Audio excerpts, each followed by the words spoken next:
Hi guys, welcome back to my channel. So কিছুদিন আগেই আমি এই বইটাকে নিয়ে একটা সামারি আর রিভিউ তোমাদের চ্যানেলে দিয়েছিলাম, বাট তখনও অবধি আমি এই বইটা পুরোপুরি কমপ্লিট করে ওঠিনি। আর এটা আমার সাথে নতুন হয়েছে যে আমি কোনো বই কমপ্লিট না করেই তার সামারি আর রিভিউ দিয়েছিলাম। আর সেটার কারণ কি, সেটা ওই ভিডিওটায় তোমরা পুরোপুরিভাবে জানতে পারবে। তো আমি এই বইটা আজকে এই মাত্র পড়ে কমপ্লিট করলাম, the later adventures of Hanuman by Amit Majumdar. তো এই বইটা হচ্ছে শ্রীরামচন্দ্র সরযূ নদীর তীরে বা সরযূ নদীর মধ্যে সমাধি নেয়ার পর হনুমান কী কী করেছেন, বিকজ উনি চিরঞ্জীবী, অমর। উনি এরপরে কী কী করেছেন সেটার একটা ফিকশনালাইজ স্টোরি লেখক লিখেছেন। একটা না, মানে অনেকগুলো অ্যাডভেঞ্চার্স রয়েছে যেগুলো উনি ফিকশনালাইজ করে লিখেছেন। তো যারা রিটার্ন অফ হনুমান কার্টুনটা দেখেছো অ্যানিমেটেড, তাদের পক্ষে এই স্টোরিটা ভালো লাগবে। বাট এর মধ্যে হনুমানের পোর্ট্রেলটা খুব আমার পছন্দ হয়নি কিছু কিছু পার্টিকুলার স্টোরির মধ্যে, এবং সেগুলো কোন স্টোরি সেটা তোমরা ওই ভিডিওটা পেয়ে যাবে। তো এইটার মধ্যে এরকম অনেক স্টোরিজ রয়েছে যার মধ্যে হনুমানকে নিয়ে ফিকশনালাইজ উনি কী কী অ্যাডভেঞ্চারে গেছেন সেগুলো দেখানো হয়েছে। তো বলবো যে বইটার পেজ সংখ্যা টোটাল 177।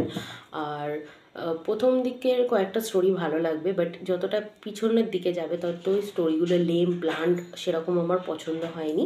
আর কিছু কিছু স্টোরিতে তো হনুমানের পোর্ট্রেল একদমই বাজে। বইটার প্রাইস হচ্ছে 299 অ্যামাজনে, বাট তোমরা অফারে 165 বা 155-এ পেয়ে যেতে পারো। আর আমার মনে হয় না এটা 299 দিয়ে কেনার মতো বই। তোমরা আরও কমে পেলে তবেই কিনা, যদি পড়তে ইচ্ছা করে লাইটলি পড়বে, একদমই বিশ্বাস করবে না যেগুলো রিয়েলে হয়েছে, বিকজ এগুলো ফিকশনালাইজ স্টোরি। আর বিশ্বাস করাটা ভুলও হবে। আর শেষের দিকেও হনুমানের যে পোর্ট্রেলগুলো দেখা গেছে যে উনি যেহেতু কলিযুগে প্রবেশ করছেন, কলিযুগ আসছে, তো সেই ক্ষেত্রে ওনার বডি এফেক্ট হচ্ছে, ওনার ঠান্ডা লেগে যাচ্ছে, উনি হাঁচছেন কাশছেন এইসব হচ্ছে। এগুলো অবভিয়াসলি যিনি রাইটার তিনি লিবার্টি ইউজ করেছেন, রাইটিং লিবার্টি, বাট আমাদের যেন অন্যরকম লাগছে। ওনাকে চিরঞ্জীবী অমর দেখিয়েও অন্যভাবেও স্টোরিটা দেখানো যেতে পারতো, আমার যতদূর মনে হয়। এটা আমার সম্পূর্ণ কমপ্লিটলি আমার নিজস্ব ওপিনিয়ন। আর এটাকে তোমরা as a fun read, lightly read পড়তে পারো। একদমই রামায়ণের সাথে বিশ্বাস করবে না, বাট একদমই এক্স্যাক্টলি এইগুলোই হয়েছে হনুমানের পরবর্তী জীবনে, সেটাও বিশ্বাস করাটা ভুল হবে। আর শেষের স্টোরিটার মধ্যে এমন পোর্ট্রে করা হয়েছে যে লেখককে হনুমানজি নিজে এসে এই স্টোরিগুলো বলেছেন। অবভিয়াসলি এক্স্যাজারেট করে বলা হয়েছে, এরকম কিছুই হয়নি।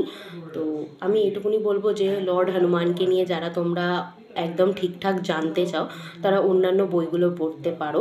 এই বইটা জাস্ট ফান রিডের জন্য তোমরা পড়তে পারো।